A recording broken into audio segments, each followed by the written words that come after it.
प्रिय संस्कृत मित्राणि, नमो नमः। मैं दीपमाला उपाध्याय आप सबका स्वागत करती हूँ। आज मैं कक्षा 9वीं एवं कक्षा 10वीं के पाठ्यक्रम में निर्धारित अव्यय प्रकरण को लेकर उपस्थित हूँ। अव्यय को 2 पार्ट में पढ़ाया जाएगा। पार्ट 1 में अव्यय के अर्थ एवं उदाहरण को बताया जाएगा एवं पार्ट 2 में परीक्षा में पूछे गए प्रश्नों का अभ्यास कार्य कराया जाएगा। सबसे पहले समझ लेते हैं अव्यय किसे कहते हैं। तो अव्यय वे शब्द होते हैं जो सदा एक जैसे ही रहते, अर्थात उसमें किसी भी प्रकार का कोई परिवर्तन नहीं होता। जो शब्द तीनों लिंगों में, सभी वचनों एवं सभी विभक्तियों में एक से ही बने रहते हैं, उन्हें अव्यय शब्द कहते हैं। जैसे उच्चई कहते हैं, उच्चई का अर्थ होता है ऊंचा। तो ऊंचा शब्द किसी भी लिंग, किसी भी वचन और किसी भी विभक्ति में एक समान ही रहेगा, अर्थात ऊंचाई ही कहा जाएगा। उसमें किसी भी प्रकार का कोई परिवर्तन नहीं होगा। नीचे एक श्लोक दिया गया है। सदृशं त्रिषु लिंगेषु सर्वासु च विभक्तिषु वचनेषु च सर्वेषु यन् अन्वयेति तद् अव्ययम्। अर्थात जो तीनों लिंगों, सभी विभक्ति एवं सभी वचनों में समान हो वही अव्यय है। आइए अव्ययों के अर्थ एवं उदाहरण को देख लेते हैं। पहला दिया है अपि। अपि का अर्थ होता है भी। जब हम किसी वाक्य में भी अर्थ लगाते हैं वहाँ पर अपि लिख देंगे। जैसे त्वम अपि पठ, तुम भी पढ़ो। अहम गच्छामि, मैं जा रहा हूँ। त्वम अपि गच्छ, तुम भी जाओ। उच्चैः अर्थात जोर से या ऊंचा। मेघाः उच्चैः गर्जन्ति, मेघ जोर से गरजते हैं। या सिंहाः उच्चैः गर्जन्ति, सिंह जोर से गरजता है।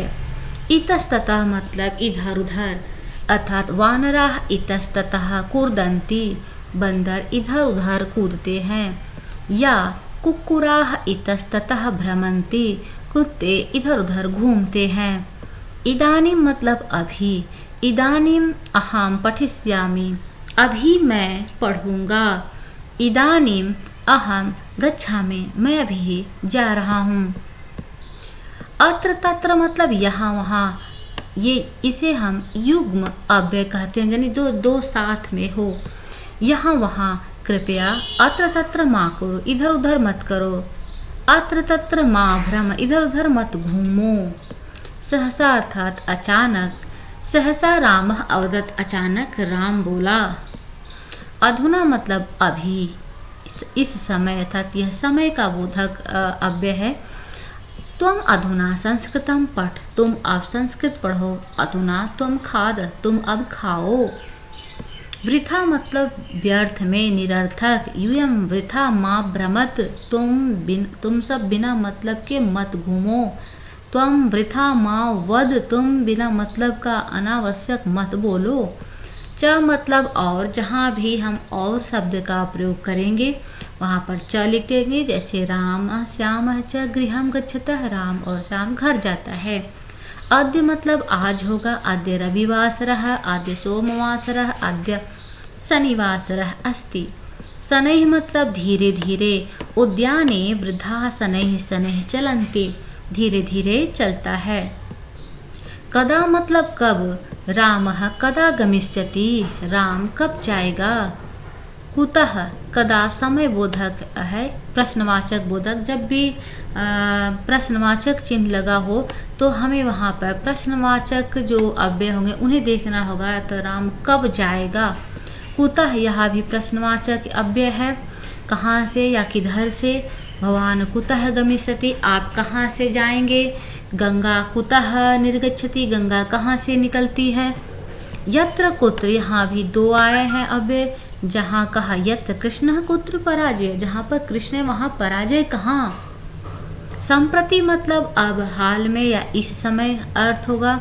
संप्रति सः न आगमिष्यति, अभी वह नहीं आएगा। संप्रति अहं गमिष्यामि, अभी मैं जाऊंगा। या अब संप्रति अहं गच्छामि, अभी मैं जा रहा हूँ या अब मैं जा रही हूँ। स्वः आने वाला कल, अहम स्वः विद्यालयम न आगमिष्यामि।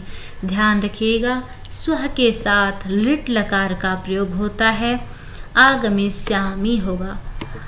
अहम स्वः विद्यालयम न आगमिष्यामि, मैं कल विद्यालय नहीं आऊँगा।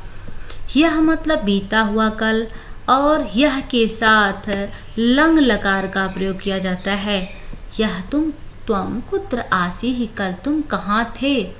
तो इन 3 समय को आप याद रखिएगा। अद्य मतलब आज, स्वः मतलब आने वाला कल टुमारो, और यह मतलब स्टरडे होता है। यदा मतलब जब, यदा अहम गृहम गच्छामि, जब मैं घर जाऊंगा। यदा तदा कभी कभी एक साथ होता है। यदा अहम गृहम गच्छामि तदा अम्बा प्रसीदति, तब माँ प्रसन्न हो जाती है। सांप्रतम मतलब भी अब होगा। सह सांप्रतम किम कार्यम करोति, वह अभी क्या कार्य करता है। सांप्रतम अहम पठामि, मैं अभी पढ़ रही हूँ। यदि तरही, यदि का मतलब यदि तरही मतलब तो होता है। यदि राम परिश्रमम करिष्यति, यदि राम परिश्रम करेगा, तरही सफलो भविष्यति, तो ही सफल होगा। कुछ अतिरिक्त अव्यय पद है, जैसे इव। इव का मतलब होता है की तरह, या उपमा जहाँ दिया जाए, समानता जहाँ बताया जाए, वहाँ पर इव का प्रयोग करते हैं। जैसे सह सिंह इव अवदत्, वह सिंह के समान बोलता है। या बकः हंसः इव श्वेतः भवति, बगुला हंस के समान ही सफ़ेद होता है। एव मतलब होता है ही। जब हम किसी बात पर जोर देते हैं, वहाँ पर ही कहते, तुमने ही किया है, तो वहाँ पर एव का प्रयोग करते हैं। सह एवं करे, सह एवं एव करिष्यति, वह वैसा ही करेगा जैसा तुमने किया। नूनम अर्थात निश्चय ही या अवश्य। सह नूनम मातरम सेवते, वह निश्चित रूप से माता की सेवा करता है। पूरा मतलब प्राचीन काल में, जब हम यह दिखाते हैं कि प्राचीन काल में एक राजा था, तो वहाँ पर प्राचीन काल के लिए पूरा शब्द का प्रयोग किया जाता है।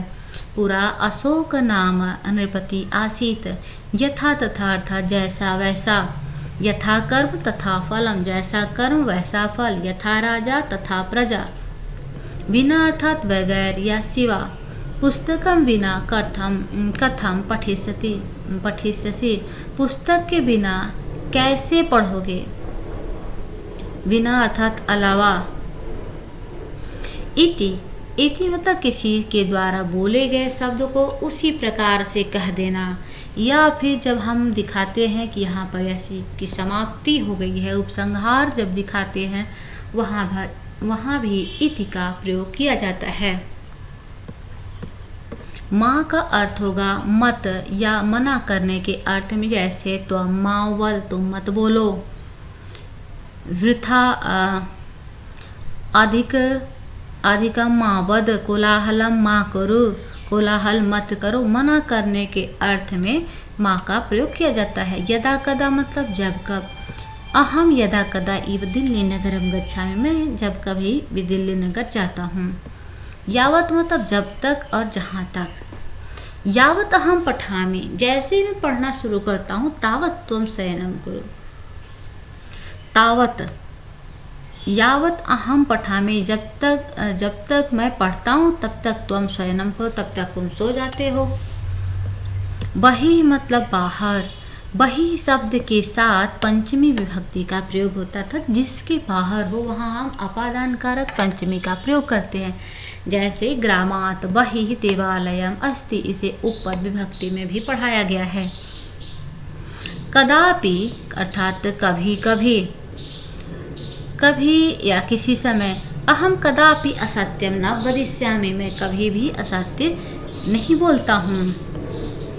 किमर्थम मतलब क्यों और किस लिए। जब हम प्रश्न निर्माण करते हैं और वहाँ अगर क्यों और किस लिए अर्थ आता है, तो वहाँ पर किमर्थम शब्द का प्रयोग करते हैं। तो हम किमर्थम हंससि, तुम क्यों हंस रहे हो। तो इस अव्यय में हम लोगों ने देखा कि अव्यय पदों में लिंग, वचन और विभक्ति में परिवर्तन नहीं होता है। कुछ अव्यय पद समय बोधक होते हैं, कुछ स्थान बोधक, कुछ प्रश्न बोधक और कुछ मिश्रित होते हैं। कुछ अवयव का प्रयोग में युग्म रूप में परिवर्तित युग्म रूप में होता है, जैसा बताया गया है ऊपर। माँ अव्यय का प्रयोग निषेधार्थ अर्थात वर्जना, मना करने के अर्थ में होता है। इस प्रकार से यहाँ हम लोग अव्यय के एक पार्ट को अर्थात उसके उदाहरण एवं उसके अर्थ को पढ़ चुके हैं। पार्ट 2 में परीक्षा में पूछे गए प्रश्नों को हम लोग हल करेंगे। वीडियो कैसी लगी कृपया कमेंट के माध्यम से ज़रूर बताएं। धन्यवाद। मिलती हूँ फिर अगले वीडियो के साथ।